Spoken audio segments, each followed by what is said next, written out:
If somewhere in this past year you've been active in the Minecraft community, then you have most likely heard about and maybe even experienced server scanners and griefing bots. In case you don't know what I'm talking about, let me catch you back up to speed real quick. Server scanners are applications which will scan the internet looking for vulnerable Minecraft servers. These programs have been around pretty much since the inception of this game, but these past 1 or 2 years, they have grown tremendously in popularity. Now, some server scanners are designed to help the Minecraft community. After a vulnerable server has been found, a bot will join that server and send a message that their server is unsafe and they should enable online mode or set up a whitelist. Just a warning, nothing more. But of course, there are always bad actors. A great example of this is Skynet, which is a server scanner just like any other, but they also have something which they call terminators, which are basically bots that will automatically join vulnerable servers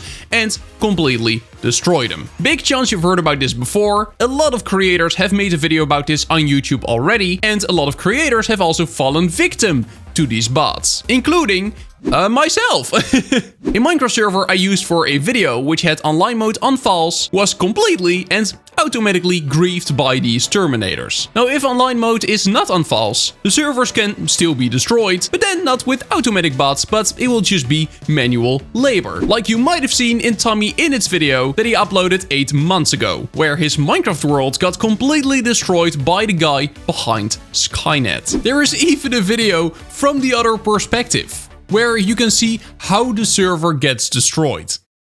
Okay, now that you're back up to speed, why am I actually making this video? And what is the title about? Well, let me tell you. The guy behind Skynet and the Terminators decided to join my Discord server. By the way, if you're not in there, do make sure to join. It will be incredible to see you there. And he made a video suggestion on my Discord. And you know which video he suggested? This one, the one you're watching right now. Now, obviously he wants me to make a video about this because it is direct advertisement for him. So I actually considered not covering it, but that also didn't really feel like the right move to make because I still want to warn you guys for what he is doing. Which is why I decided to make this video anyway. And unfortunately the title is not a lie. I watched part of the video that he made on his channel, but it basically comes down to that the Skynet database is also including LAN servers. And that is a pretty bad thing. So what is a LAN server for Minecraft? Well, if in a single player world, you go to the game menu and click on open to LAN, you can open a LAN server. Now by default, if you open a LAN server, only people on your own local network can join. Now if you've never done port forwarding, you don't really have to worry about this. But if you're port forwarding to make sure that people from outside of your own home network can join your LAN server, or if you're using a service like E4MC, which allows players from outside of your home network to join your LAN server through tunneling, then this is quite worrying. Because those LAN servers can now end up inside of the Skynet database. Now you might be like, why is this a problem? Why do I care? Server scanners have been a problem for a long time. The Terminators have been around for a long time. We are starting to adapt to this. We know it is happening. Why is it such big news that LAN servers are now also appearing in that database? Well, that all has to do with how hard it is to secure a LAN server. So on a regular Minecraft server, you can install plugins. You can have a whitelist. If you install look perms, you can have different permission groups. There are also login plugins, which will make it safer for cracked users. And all of this makes it so that a regular Minecraft server can be secured relatively easy. This is not the case for a LAN server. So as soon as you open a LAN server, you need to choose a game mode and if commands are allowed, yes or no. These are the default settings for all players that join. So these settings will apply to your friends, but also to any hacker or bot that might stumble upon your server. And furthermore, you cannot enable a whitelist. Even though my server is now hosted, there is no whitelist option, because that is server exclusive. And this is only a LAN server, which is equal to hosting a single player world. So a single player world that is available to the public, either through port forwarding or using a mod like E4MC, is quite impossible to protect. And if if Skynet catches on, they can actually join your single player world and completely destroy everything in it. Now I hear you thinking, what can I do against this? Unfortunately, not a whole lot. If you don't want your single player world to be caught by Skynet and potentially face destruction, you simply have to make sure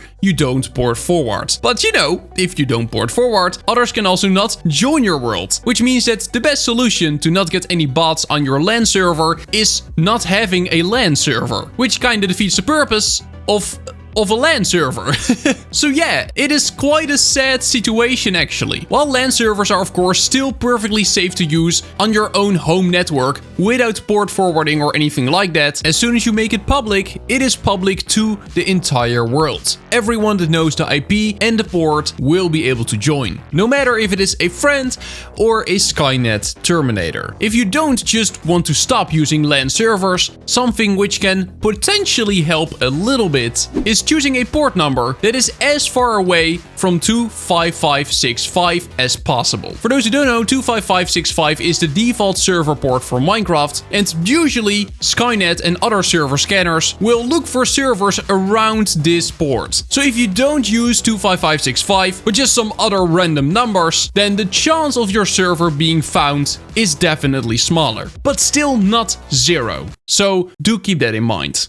So yeah, it is a pretty scary thing, especially if you are someone who uses LAN servers very often, for example through E4MC, or maybe you just run a LAN server and you port forward, then your server is very, very vulnerable. It is just really sad that there's not a good solution for this. There's not one simple thing you can do to just protect your LAN world. Unlike servers where you can simply turn on a whitelist, that is not really the case here. And because I know that a lot of you guys are using E4MC, this might directly impact you. Now there is one quick tip I do want to give. LAN servers have something that regular servers don't. And that is that if you leave your world will immediately shut down. Now a regular server might be up 24/7 and the scanning and the griefing might all happen while you're not even online. But when we're talking about LAN servers, this is most likely not the case. The world will only be up when you're actually in-game. And if you notice that a Terminator bot is joining, or another user that you just don't know, a thing you could do to protect your world from getting destroyed is simply leave your world straight away.